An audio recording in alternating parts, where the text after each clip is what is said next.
Good morning, or evening, or afternoon, or whatever it is where you are. It's morning right here. I've just woken up. I've had my breakfast and my coffee, and I'm uploading the previous video right now. So I'm just going to basically jump in and do this one, and we're going to be doing from Q to Z. Oh no, R to Z. We actually finished with Queens of the Stone Age like clockwork yesterday, and today we're starting with R, and we're going straight into Rainbow, Down to Earth. Okay, Rainbow. I know Rainbow because of Since You've Been Gone, and I know they fall into the same sort of category or recommendation lists often as like bands like Boston, Journey, Deep Purple. So anyway, yeah, Rainbow. Now I bought this one because it has, I believe, yeah, Since You've Been Gone on it.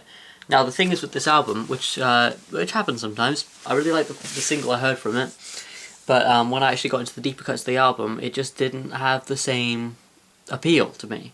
I mean, maybe people who've heard this album and they'll like it all the way through and they'll be like, what are you talking about? But yeah, for me, I don't know, I like the single and the rest of it didn't really live up to it quite as much. But moving on. Okay, in R we have The Roots, Things Fall Apart. This was a really big breakout record for The Roots. They are I think they first established themselves either very late 80s or very, very early 90s. The Roots are a live band, still going now, still putting out great albums. MC, vocalist, drummer, bassist, guitarist, sousaphone player, I think it's called. This giant, big, fat brass instrument that accompanies the bass. By the way, I just looked at myself on the screen and I'm looking pretty tired right now, but I woke up like 15-20 minutes ago, so yeah. Yeah, so anyway, the Roots.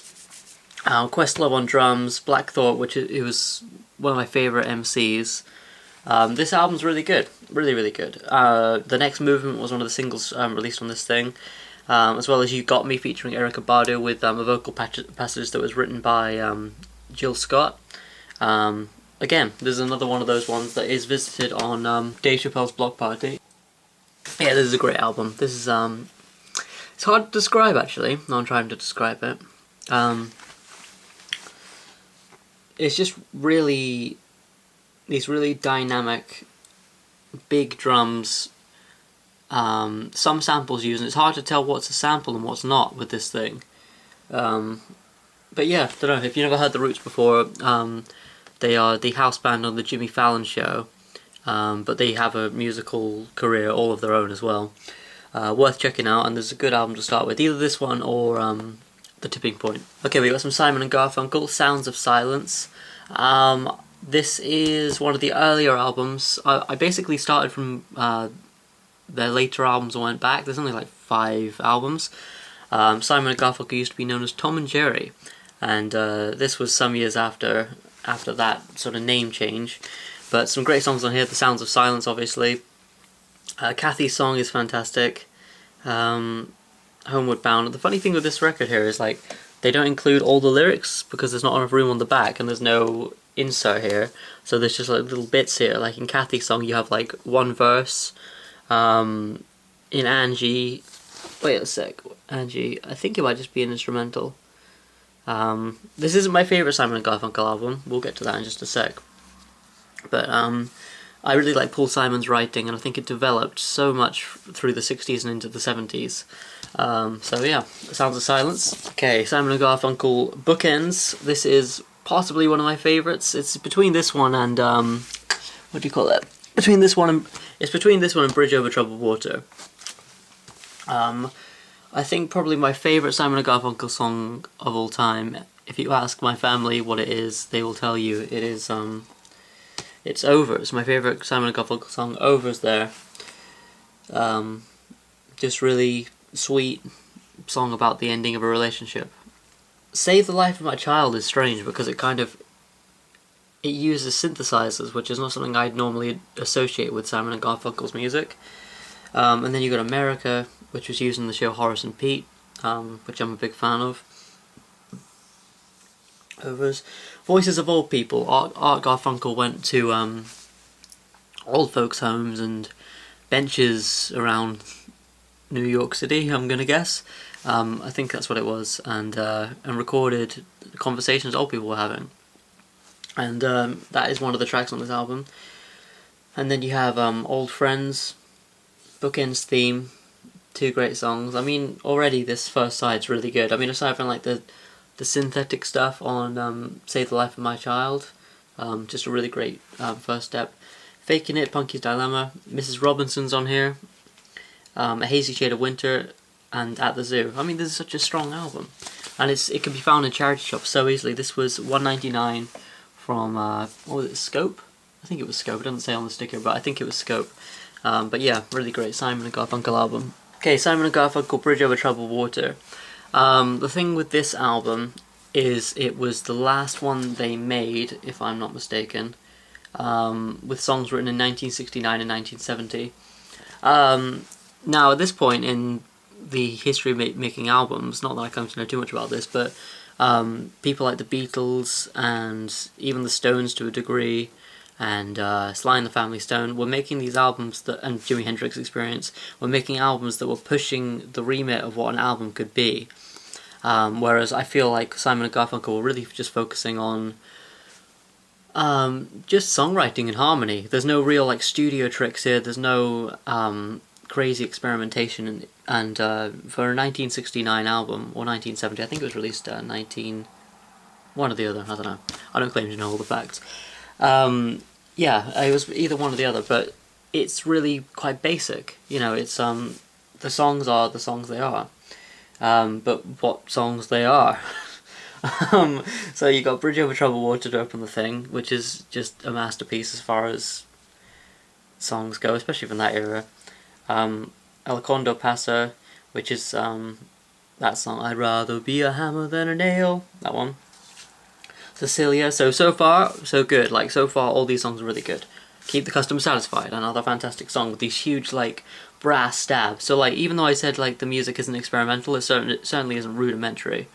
So Long Frank Lloyd Wright. I don't know who Frank Lloyd Wright is.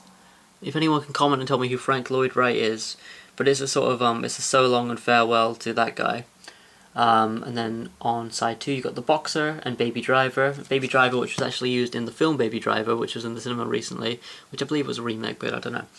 Anyways, Why Don't You Write Me, Bye Bye Love, and Song for the Asking. Just a fantastic album, Bridge Over Troubled Water. If you're going to pick up some Simon & Garfunkel, I really recommend Bridge Over Troubled Water and Bookends. Both really good albums. Okay, Simon & Garfunkel's greatest hits. I said you should pick up perhaps Bookends or Bridge Over Troubled Water, but this is also a good place to start. The greatest hits. I mean, it's got kind of the singles and stuff from the best. And look at that, you got a picture of them on the back, looking cool. You can just imagine them being good friends in New York City at the time. It opens with Mrs. Robinson. Then you got The Boxer, Feeling Groovy, The Sound of Silence. See, this has got stuff from albums that I don't have yet. I'm still kind of discovering them. I got into Paul Simon in a really big way about, well, the beginning of this year or so, beginning of 2017. And kind of went backwards into the Simon & Garfunkel era and forwards into Paul Simon's solo work. Now, so far, I'm not really the biggest fan of his 80s work, for one reason and another. But I tell you what I do absolutely love is his 70s work. The Hooded Parker album, or just Paul Simon, the self-titled album. This was his first solo album after Simon & Garfunkel, and it's just such a cool direction. I mean, you got the sticker on here, on the front, Mother and Child Reunion, and Me and Julio Down by the Schoolyard. This is...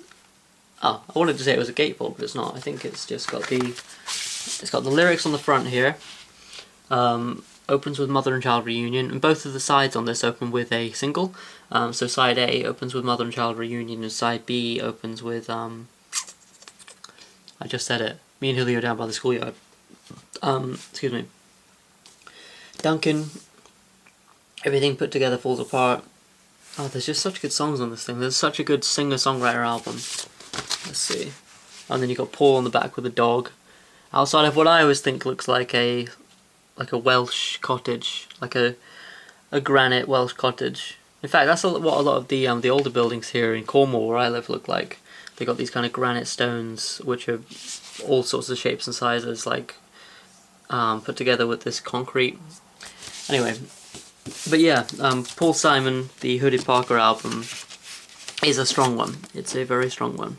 There goes Ryman Simon. This one is a gatefold. Pictures on the inside and lyrics on the inside, and he got a few people in on this. There's a couple of songs where, let me see. There's a vocal group. Yeah, the Dixie Hummingbirds. The Dixie Hummingbirds, who guest on "Loves Me Like a Rock," and also, are they on a sunny day? No, it was a sunny day. No, they're on another one. I can't remember. But probably my favourite solo Paul Simon song on here, "American Tune." There's something about that song that really gets me. But the whole album's great. Kodachrome. There's a bit where he there's a bit on the chorus here where he's talking about cameras and his cameras, and he says, "I got a Nikon camera," and every single time I think he says, "I have an iPhone camera," and I'm like, Paul, it's 1972. What are you doing? But yeah, Tenderness, Take Me to the Mardi Gras. One Man's Ceiling is another Man's Floor, which contains like this piano sample at the beginning, which sounds like it should be on Illmatic. Nas's Illmatic. It feels like it should be sampled by that. Yeah, produced by Paul Simon. There are some co-producers on here. But just generally, like, this isn't Paul Simon with an acoustic guitar for anybody who hasn't heard it. This is Paul Simon with a band and overdubs and, you know, some experimentation, especially like genre experimentation, like trying new things with genre. I can't say enough good things about this album. It's fantastic, and I like the packaging too. It's kind of got this like one of those albums where like the songs are represented by images, like American Tune, Kodachrome with the film. Good album. This was a very recent purchase, 1980s One Trick Pony for a film that he made or was in or something. I haven't actually given this a proper listen yet. I've given it a spin round on the turntable while I was like getting dressed or something, but I had my mind elsewhere, I suppose. Late in the evening, I bought this. Basically, I bought this because late in the evening I know it has a good drum break on it that I thought I might be able to sample. Let me see. How the Heart Approaches What It Yearns. I've heard that before and I like that. But yeah, like I say, I haven't really given this a proper listen yet. Another one with the insert on the inside, and all these little screenshots here of the movie really make me want to watch the movie, so if it's any good I might give it a watch. Okay, here we got Skepta, we got some grime here. I'm kind of new to getting into grime. For anybody who doesn't know, grime is basically hip-hop. No, that's not what I want to say. Grime is rap music that is around 140 BPM as opposed to the regular 90 to 115 BPM of hip-hop. So yeah, grime, 140 BPM, fast, energetic, angry, loads of, I don't know, it's just really good. It's just, and the flows on some grime albums are fantastic. So far I've discovered, I'm really scratching the surface with grime so far. I've heard Dizzy Rascal's Boy in the Corner, Rasket. I've heard Wiley's Godfather. I've heard JME's Integrity. I've heard this album here, Konnichiwa by Skepta. And let me think what else. Just like bits and pieces of other stuff, but this is a really good album. I got this digitally first, and when I found it on vinyl, I was flipping through at my local HMV, found this thing, and I got it immediately because it got such a strong track listing. It opens with the song Konnichiwa, which is just, it's just this real, I want to say banger, but it doesn't really suit my voice to say banger, but it's a banger. Then you got lyrics, fantastic song, and then you got these. It's one of those albums where there were singles released like ages ago for this, like I think even years ago in one of these cases, where the singles are really like everybody knows them, and then here comes this album with these singles on, and it just makes you want to buy the album. So it's got That's Not Me featuring JME, which was on this one, Shut Down, which was another single, and then again it's quite a short album. It ends with Text Me Back, this really nice song about being away from home, taking care of your own business, and then not being very good at like keeping up communication, which I can relate to. But yeah, really good album. Skepta's Konnichiwa. Oh, also, yeah, check this out. Cool insert. This is another one of the reasons I bought this album. Red vinyl. Red vinyl. And, I mean, it's just brilliant. Look at that. I like the fact that the packaging is all kind of like white, grey. You got the red stamp on the front, and then you open the package, and boom, red vinyl. Okay, right, on to one of my favourite artists, you know, rivaling the Beatles, you know, all that sort of stuff, all the greats. Yeah, rivaling those guys. Elliott Smith. He, while he was alive, he made 5 or 6 albums as a solo artist, but I only have 3 of them. 3 of them I think are just absolutely outstanding. Right towards the end of his career, before he died. This is Elliott Smith's Either Or, and this is the album I first discovered him through. The first song I heard was Rose Parade. Let me see. Yeah, I mean, I don't know how to describe this album and to actually do it justice, but it was recorded on 4-track tape, I believe. The drums have this really, like, out-of-tune, clangy sort of sound to them. The songwriting is absolutely stellar. These strange lyrics, which are both esoteric and also really hit home, and they're emotional. And if you haven't checked out Elliott Smith, I just think he's one of the best songwriters, and this is a great album to start with. Very lo-fi, very grainy, kind of as the cover there suggests, with all the grain from the 35mm film. Yeah, Elliott Smith, Either Or. I don't really think of much I can say about this that hasn't been said already. Okay, Elliott Smith XO. It's the following album from Either Or. One of the best closers on an album I can think of. I didn't understand. But again, just these 3 albums I have from Elliott Smith are just solid all the way through, and are very close and dear to me. What an opener, like Sweet Adeline. The thing is with that song is, for anyone who'd been listening, like, in real time when this album came out, for anyone who'd been listening to Elliott Smith previously, and had heard him just like, it was like fingerpick style guitar, and it was acoustic, and it was kind of like quite quiet. This album opens with this this quiet acoustic sort of style, and then all of a sudden it just opens up and piano's introduced and drums come in and strings and everything, and it just explodes, and then it brings you back down again. And so it's just like, it's almost like this was chosen as an opening track in order to let everybody know that it's not the same old music. And then there are like more rocky tracks on here, but I mean basically it's just an improvement on Either Or, which is really saying something. So XO. Okay, next up in the S's, Elliott Smith's Figure 8.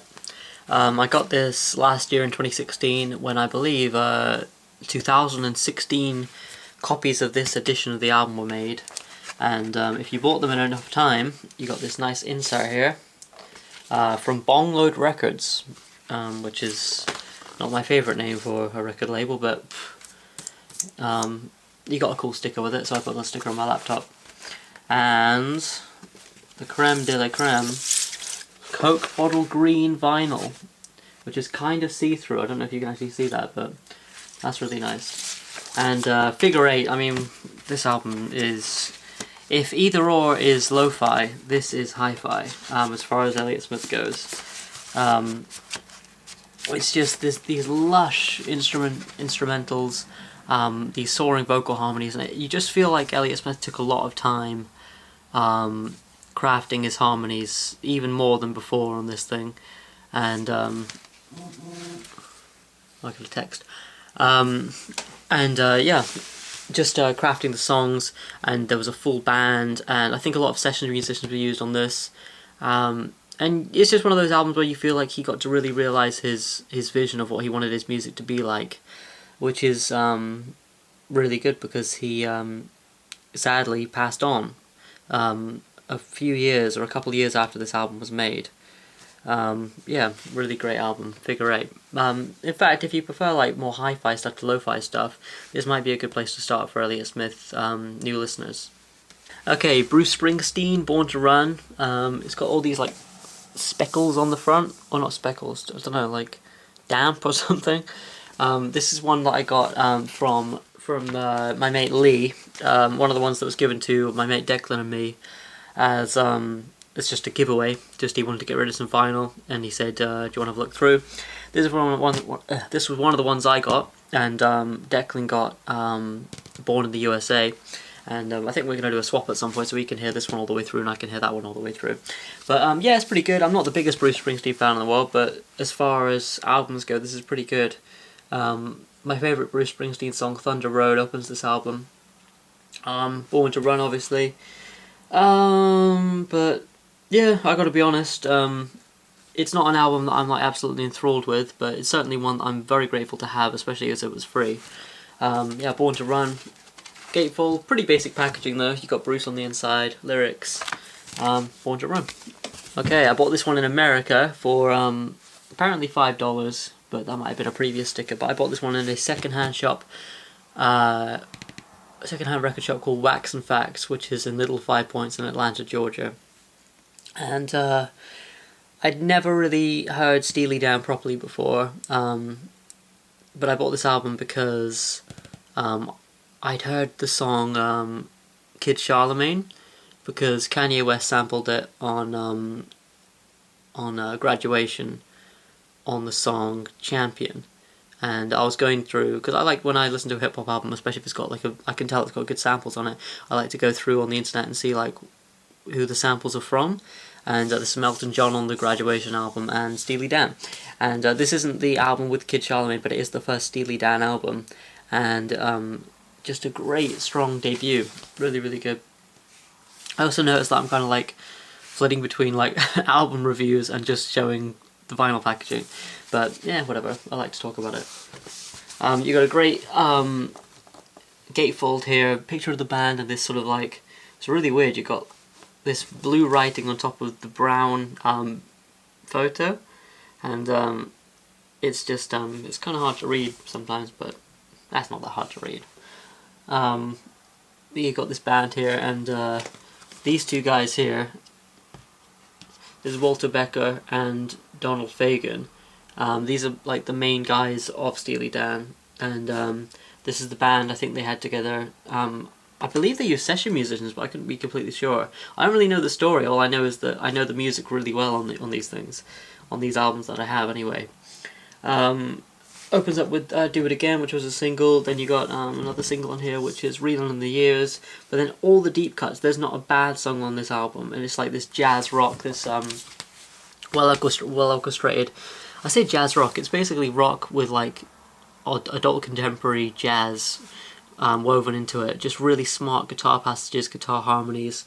I like the lyrics on this album as well. Actually, they're not like your conventional lyrics about love or loss or anything like that, but whoever was writing the lyrics on this album had just a really good take on how to write lyrics, and I believe as well, yeah, on the back here you got who played everything on the album, and then it lists who the solos were by, which is kind of like quite a jazz record type of thing to do. Like you got like the sax solos by Jerome Richardson on Dirty Work, for example. But then what I like about this is each song has its own little tagline. So it's not just who it's written by, but it's like Do It Again, Traditional. Dirty Work, How's My Little Girl? Kings, No Political Significance. Midnight Cruiser, the cruiser and his crony go out for one last fling. I just love that kind of stuff. Like it's like these little like blurbs for the songs, and because the lyrics are kind of like a bit hard to get your head around sometimes. Well, sort of like you can kind of use your own interpretation, but to have that little extra tagline there to help you out is I like it. It's fun. This is Steely Dan's Pretzel Logic, another one that I bought in America. It's the second pressing of this album, as this sticker says here. Bought this for $23. Oh wait, I didn't buy it in America. Why did I get this one then? I think that I might have bought this at Lost in Music, my local record shop, when I got back from America. This is a really strong one. Ricky Don't Lose That Number. Oh no, because I bought the CD version of this album in America. That's why I think I bought this in America. Anyway, Ricky Don't Lose That Number, Night by Night. Any Major Dude will tell you. I mean, this is such a good album. Barrytown. Yeah, Monkey in Your Soul, Pretzel Logic. Through with Buzz, Parker's Band.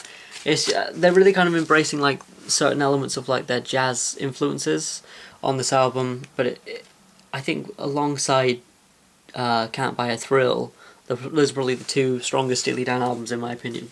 The Royal Scam, I don't like this album quite as much, but this is the one that contains Kid Charlemagne, I believe. Yes, it is. It's the first song. So I got it because of that, and because it's like, I think it's the album after Pretzel Logic. I'm not quite sure. 1976, I think. Yeah, 76. Nailed it. Yeah, like I say, I'm not quite as keen on this album. I still listen to it from time to time, but if I'm going to go for Steely Dan, I generally go for Can't Buy a Thrill or Pretzel Logic. But yeah, The Royal Scam. Cat Stevens, Tea for the Tillerman. £3 at Steckfensters in Penzance. Let me see. It's not a gatefold, but it looks like one because the vinyl is falling apart. It's a nice kind of like almost Enid Blyton or like old-fashioned children's story type of imagery on the front of this. Picture of a cat on the back. Cat on the back. Where Do the Children Play is the opener for this album, and it's like a greatest hits. I don't think it is a greatest hits. 1970. No, I don't think it is. No, but just such a. The reason I say it is because it's such a good, strong track list. Where Do the Children Play, followed by Hard Headed Woman, which is one of my favourites. Wild World, which a lot of people know. Sad Lisa. Let me see, what other great ones are there on here? On the Road to Find Out is a good one. Father and Son. Oh, I never noticed this before. On Father and Son, the two different parts of the lyrics played by the father and the son are signified by F and S. And yeah, really good Cat Stevens album. I couldn't pass it up when I saw it. The Best of the Stylistics. I bought this one primarily for sampling, but it's one of those ones where it got to make the upgrade into my like primary record collection here because I like the songs so much. Songs like Stop, Look, Listen to Your Heart, Break Up to Make Up, Betcha by Golly Wow, which was covered by Prince. You Make Me Feel Brand New. I mean, it's just really good. Just soulful music, just really well written soulful music with like this great instrumentation, and like the arrangements are made to suit the songs to such a high degree. So yeah, Stylistics, gotta like that one. Okay, let's see, another one of my favourite artists here, Sufjan Stevens. I'm trying to get like a lot of these ones on vinyl because like with Father John Misty, it's a newer artist that I really enjoy, and I want to have as much of his stuff on vinyl as I can. So I bought this one about a year ago in London. Nice gatefold. Now on the front here you see where you got the balloons. On the older versions of this album, I think there's some on vinyl and like some on CD. Before a court case was brought against Sufjan Stevens' record label or whatever, this used to be Superman flying through the sky. But because of the copyright infringement, they had to cover up Superman with balloons, hence why there are balloons on this one. And yeah, you can Google it. Carmel Illinois by Sufjan Stevens. You can see the old album cover, and it's kind of weird to see Superman there. But yeah, nice gatefold that folds out 3 times. And I always think that the image in the middle right there with the woman in the black dress, I always think that looks like Kylo Ren from Star Wars. And then there's Abraham Lincoln, and he's looking like Sufjan there actually. Let me see. I want to get this frame maybe one day. This really great poster. Sufjan Stevens and the Illinois Makers. Just a really great poster. I might get that framed, sort of like a 12-inch poster, but it's got the lyrics on the back, so do I get it framed or do I just leave it as is? But yeah, one of those nice modern pressings that is thick vinyl, nice packaging, artwork all over it. It's nice. It's nice. Michigan.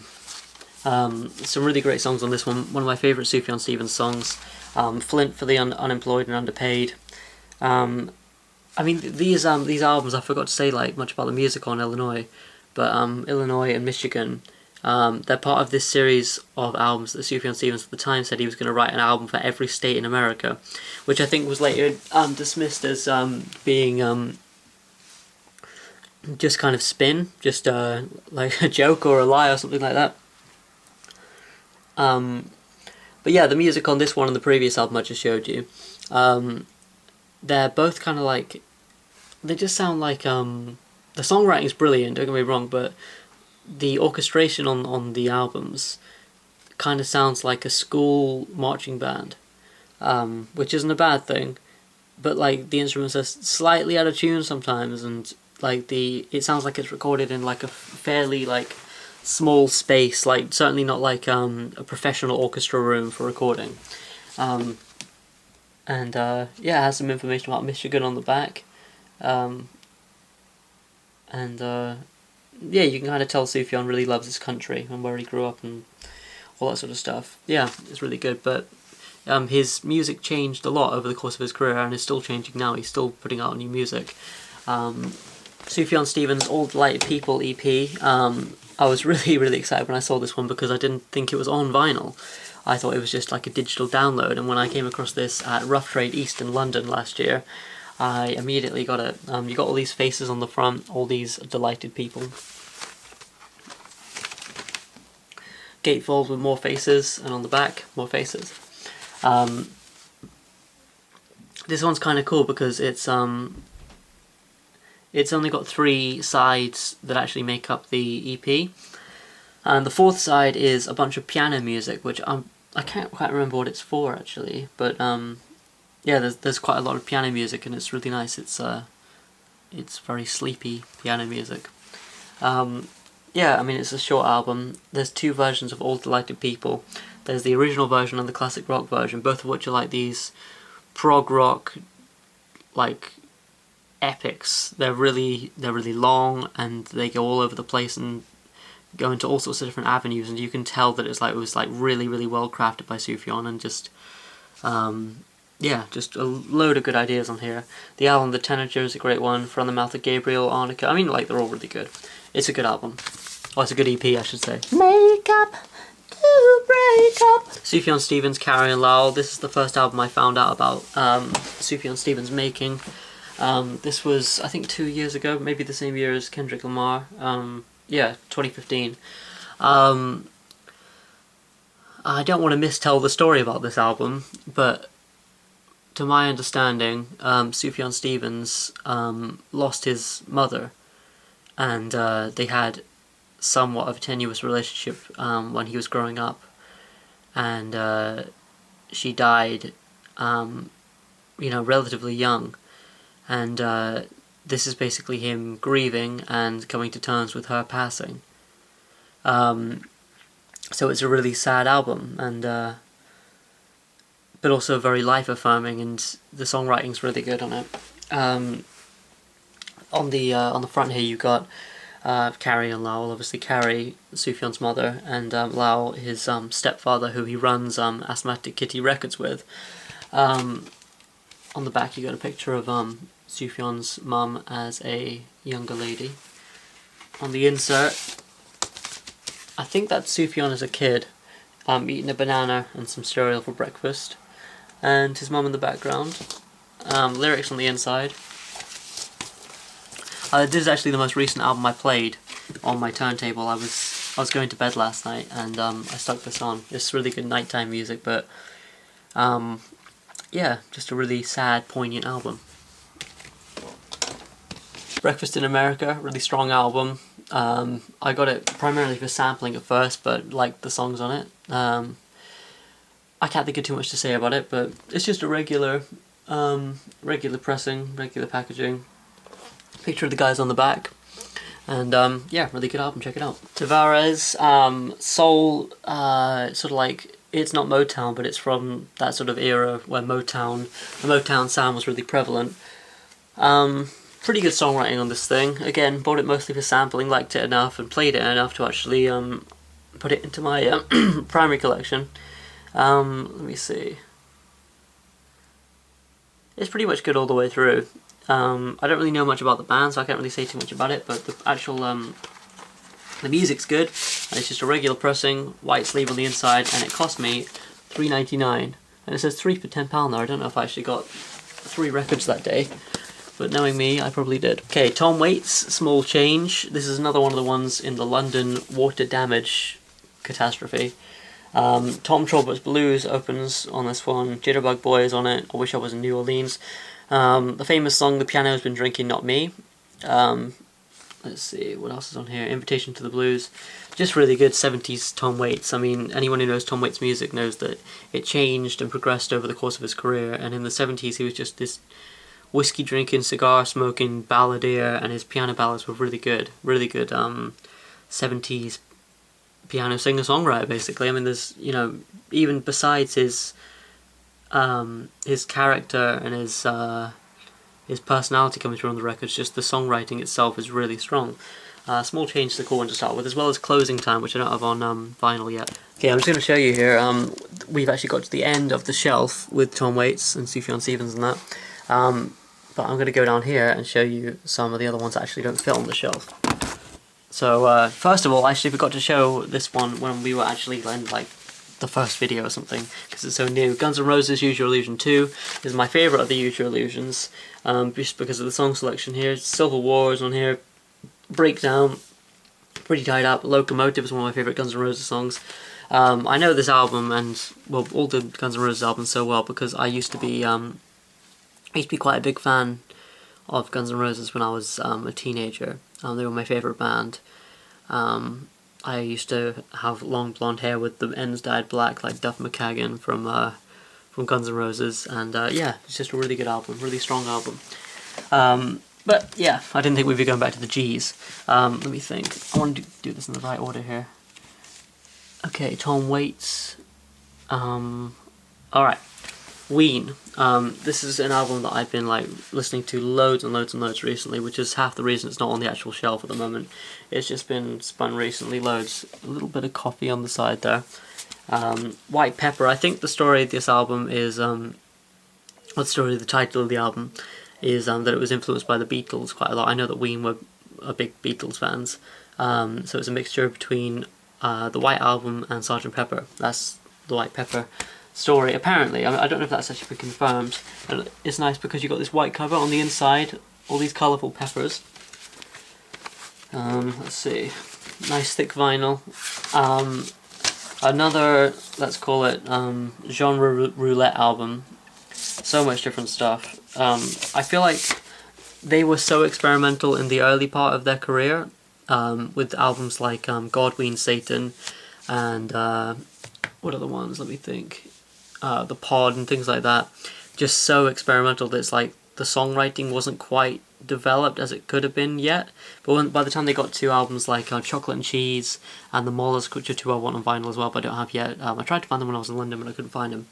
But yeah, they got to this album and the songwriting had improved so much, the production value had gone up, but at the same time they were still experimenting, and you have like, it just opens with this sort of like Beatles-esque pop song with these really great drums, these like flangered drums on Exactly Where I'm At,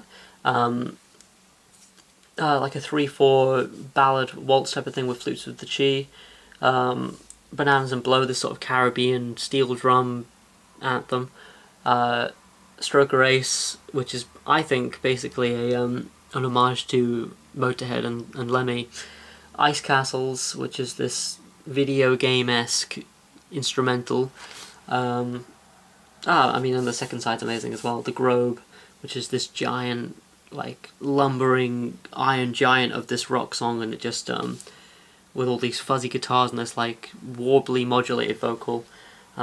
This is interesting music. I really recommend Ween to anybody who hasn't heard them. Okay, the following album after White Pepper, Quebec. This is a double album. You have the lyrics on the inside here, on the inner sleeves. Let me see.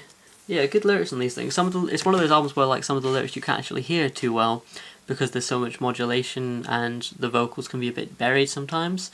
Sometimes they're really prominent, but sometimes they're buried and warbled and they got weird effects on them because it's really strange music from time to time. But so it's nice to kind of have a look through and read the lyrics, even though you don't know what they actually could be. If You Could Save Yourself, You'd Save Us All. Maybe one of my favourite closing songs on an album ever. There's not really too much about the vinyl actual packaging that's good on this, but this is just a fantastic album. Good songs on this. Let me see. Transdermal Celebration, So Many People in the Neighborhood, Hey There Fancy Pants, Chocolate Town, I Don't Want It. The Fuck Jam is good, and I think should be sampled by more hip-hop producers. If You Could Save Yourself, You'd Save Us All.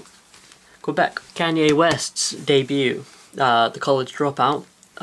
This was a big breakout at the time. This was Kanye coming out as a rapper.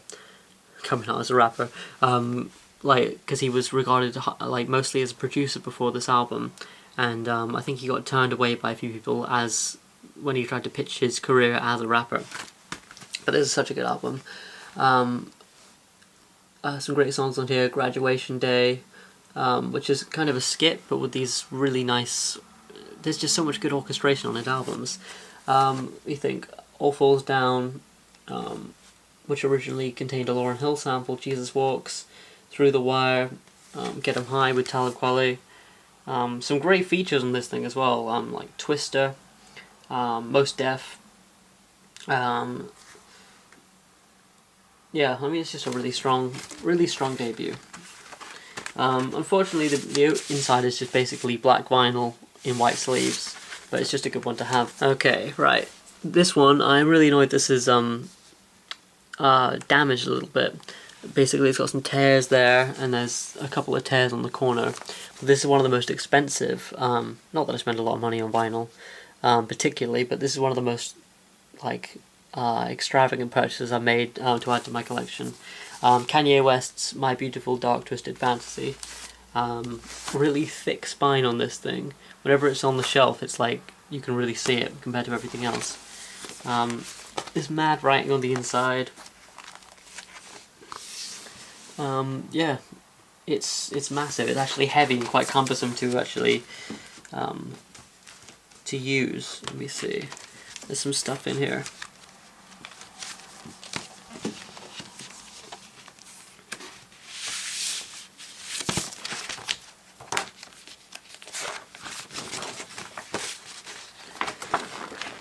You get this great poster on the inside. I think there's like the deluxe edition of this album, so you got the poster on the inside, which is great. Picture Easy on the back. Yeah, I remember listening to this album all the way through when I got it on vinyl, and just reading some of the stuff that went into this album. It's a masterpiece. It's really good.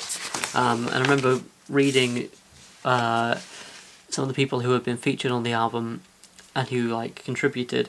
There's one song, All of the Lights, where I was reading through the liner notes, and it's like Elton John's featured, Fergie from the Black Eyed Peas. There's a few others as well that I can't remember off the top of my head, but I was just reading through and I was going, hey, they are here, and you can kind of hear Elton John there. So yeah, just a really well constructed album. It's an album apparently where Kanye was asking for a lot of feedback and contributions from people, which you may not think it sounds very Kanye, but also it's really difficult to kind of get this stuff out, but you can change the image you have on the inside. There's one of Kanye on the throne, and there's a few other ones as well, but yeah, really, really good album. Possibly the best Kanye album in my opinion. Wings, Band on the Run, really good album. Recommended to me by my friend Declan. Band on the Run, Jet, Bluebird, it's just one of the albums that's like really solid all the way through. But Band on the Run and Jet is just such a good 1-2 punch for an over album. And just because they move in such weird ways, like Band on the Run, it's like this jigsaw puzzle of a piece of production. Like it opens one certain way, changes tempo, changes feel, changes instrumentation, but the whole time feels completely cohesive, and I'd say the same for the rest of the album. Yeah, Band on the Run, really good album. Stevie Wonder's Songs on the Key of Life. This is a really nice package because it's a gatefold, you got a booklet in here, and I love a booklet, and let's see. Yeah, this is really nice. All the lyrics written on these lovely, like, silky smooth pages. It's nice. Kind of does it justice, this huge album with this huge booklet and huge packaging. Yeah, see here. Collector's album includes 2 records, a Something Extra bonus record, 24-page lyric booklet. I got this from Music Nostalgia in Truro with a birthday gift certificate that my friend Elle gave me. Elle and Derek, they gave me this. I mean, if you don't know this album, check it out. It's hard to describe everything on it because there's so much on it. Yeah, it's just brilliant. Some of the songs that you might recognise. So Duke, I Wish, Pastime Paradise, which actually was the original song which Gangsta's Paradise was taken from. Isn't She Lovely? I mean, it's a great mixture of like singles that you will know and stuff that you won't know that you'll probably love if you haven't heard it before.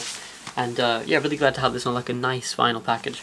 Okay, Wu-Tang Clan, Enter the 36 Chambers. I didn't like this when I first got it. I used to be more impulsive with what I would buy on vinyl, and I was looking through like, you know, the top hip hop albums, the ones that everybody recommends, the ones that are classics, and this one kept on coming up and up again and again, and so I ordered it on vinyl without even listening to it digitally or anything first. It arrived, I put it on, and I wasn't too taken with it, but it was a really an acquired taste because after a while I started to really gel with it. It's not for everybody, I don't think, but it's just this energetic, angry, funny album. Like the anger is balanced with the humor. It just basically sounds like 8 or 9 guys in this tiny room with one microphone crowded around this broken cassette player, just playing these like old soul samples with these like gritty drums, and they're just passing the mic and doing a cypher for an entire album. It's really good. Shame is a good song. Bring the Ruckus, Can't Be. I mean, it's just, you know, this is the Wu-Tang album as far as I'm concerned. It's kind of flimsy vinyl, but you know, that's what you get for buying an impulse buy. Okay, we're nearly there. We're on Z. We're on Z. This suffers from that scratch thing again, which is such a shame because this is right across old Frank's face. Shiki Booty, this is my first Frank Zappa album, not on vinyl, maybe it was my first album on vinyl, but it was my first album of his that I heard in general. I love this thing. Flakes, Broken Hearts for Assholes. I love this insert here with Frank with his coffee and his cigarettes on the mixing desk. That's nice. I think a lot of the sessions for this album were taken from live performances and then had overdubs put on later. This is a great album, I think, for if you know to Zappa before. Giant band, giant orchestrations on this thing, but also just silly and funny like you might expect from Frank, and a great face album. Okay, just 2 more left. Frank Zappa, Joe's Garage, Act 1. I bought this basically on the merit of, I've heard the whole thing before. I've heard like most of Frank's stuff on CD and digital before, but Catholic Girls, Joe's Garage. I love the song Joe's Garage for some reason. It's really simple, but it makes me laugh, and it's just a really good song. I love the melody. Whenever I'm driving along with no music on, I get that melody stuck in my head all the time. Why Does It Hurt When I Pee? It's just really good. I need to get Act 2 and 3, but that's the one I got at the moment. This is my favourite Zappa album. I'm really glad to have it on vinyl. £15. Zappa vinyl is always quite expensive. And I think there's a pomegranate there. Frank told the artist that is his sex fruit. And then this is basically like supposed to depict like overnight sensation, life on the road, like a load of Frank Zappa on the Mother's posters there, some underwear, you know, I think there's a McDonald's wrapper somewhere, yeah, McDonald's like chicken nuggets wrapper, same sort of stuff on the back. Really cool artwork actually on this thing. It's a gatefold, lyrics and pictures on the inside.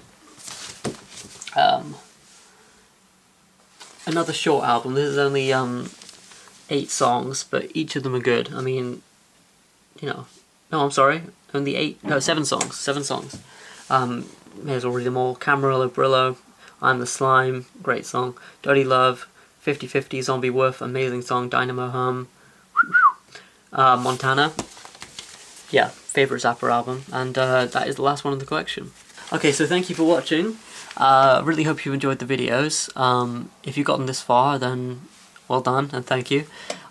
Make sure to like this video. Check out the other ones so you can watch the whole A to Z if you started with this one. Yeah, comment, like, subscribe, all that stuff, and keep your eye on the channel for new videos. I'm going to be doing some cover videos soon and uploading all sorts of new content soon, so keep your eye out and check out rogerheathers.com for my music. Thanks a lot. Bye!